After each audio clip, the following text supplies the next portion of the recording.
The Triangle of Tola. Tola Adekono was the type of guy whose smile could stop arguments mid-sentence. At 21, the University of Lagos student was charming, smooth-talking, and dangerously good at compartmentalizing emotions.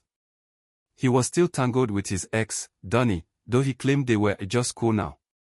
Cool enough, apparently, to still sneak around campus together, lips locked behind library shelves. But Tola had grown bored of the past. Enter Bisola, pretty, soft-spoken medical student with a fierce loyalty and a small tattoo of a moon behind her ear. Tola liked the contrast. Donny was loud and unpredictable. Bisola was calm, always calculating. What could go wrong balancing both? When Donny found out about Bisola, she didn't scream or cry. She simply smirked and said, "I want you to meet my cousin. I think you two would hit it off." The cousin was Mareo. Mareo had skin like polished bronze and eyes that looked straight through you, like they knew secrets you hadn't told yourself yet. She dressed in all black, even on Lagos's hottest days, and always carried a red velvet pouch she never let out of sight. Tola, ever the collector of beauty and danger, was intrigued. They met at a small art show in Lekki. Mareo barely spoke at first, just watched Tola with that unnerving gaze. He tried his usual jokes. She didn't laugh. She only said, "You're playing with things you don't understand, Tola." That should have been the first red flag. But Tola wasn't a man to heed warnings. Within days, they started texting. Then calling. Then late night sneaks into her apartment. He was now balancing 3 women, and though it should have felt triumphant, something started to shift. Bisola began having nightmares. She'd wake up screaming, claiming something was watching her from her bedroom corner. When she turned on the light, nothing was ever there, just a reflection in the mirror, and always, the faint scent of roses and firewood. Donny grew distant. She spoke in riddles, asking Tola if he'd seen Mareo's true form yet. She stopped smiling. She started leaving white chalk patterns in front of his hostel door. And Mareo? She grew affectionate. Too affectionate. She started appearing at odd times. Once, she showed up outside Bisola's hostel gate, smiling. She didn't say anything. Just stood there with her red pouch in hand until Bisola screamed. Tola, still drunk on ego, refused to see the signs. That is, until the night of the rain. It was a Thursday.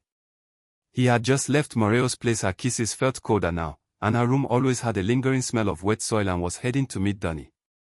As he stepped outside, rain started falling. But it wasn't normal rain. The droplets were black. Thick. Almost oily. The streets emptied. The city, always loud, was suddenly mute. Tola ran to his hostel, but found the door locked. His phone screen was cracked, bisected by a line that hadn't been there before, and the only number in his call log was her. He turned to see Mareo at the end of the street. Her eyes were pitch black. Not dark. Empty. Like holes punched through her face. She lifted the red pouch, and as it opened, Tola's knees buckled. Inside was hair, his, Bisola's, Donny's. Bits of fingernails. A dead bird's heart. And something pulsing. Alive. "You love too many people, Tola," she said. "So we take them all away from you." His screams went unheard.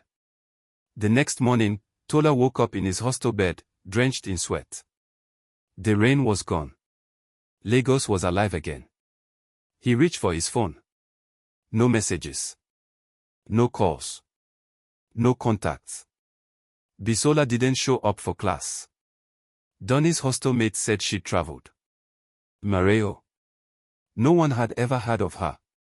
Panicked, Tola went back to her place.